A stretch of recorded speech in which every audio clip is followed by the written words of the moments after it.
I spent the whole night crying.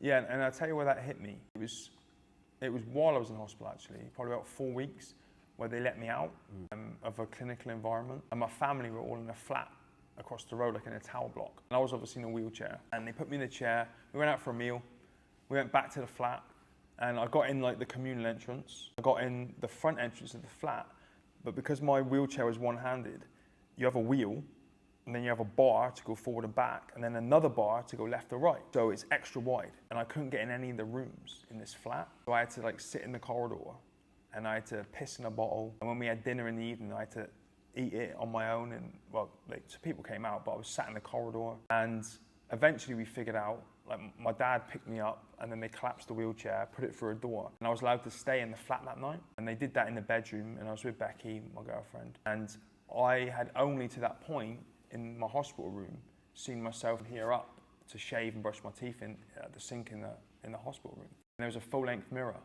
in this flat. And I used to be 6'2". At my heaviest, I was, I think, 16 stone. And I was, you know, without my legs, I think I'm like 3.5 foot now. And because I'd lost the limbs and I was fighting infections, I was about 8 stone 9. And I had a jacket on, and the arm was just flapping. And, you know, if you imagine these are my legs, they're poking out of my shorts, and I looked at myself in the mirror, and I was gaunt and withdrawn. And I spent the whole night crying, just literally like, just crying like a baby all night about it. And like, I've gone from this dude who was a Royal Marine and physically capable and mentally on top of things, and I was only 24.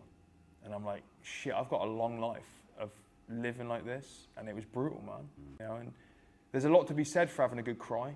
You know what I mean? It purges you a little bit. And I woke up the next day and I'm like, right, fuck it, let's go. Get me out of the hospital, give me the legs, get out of my way, and we're gonna figure this out. And then I left hospital after 6 weeks, went to rehab, and the first time I put these on, holy shit,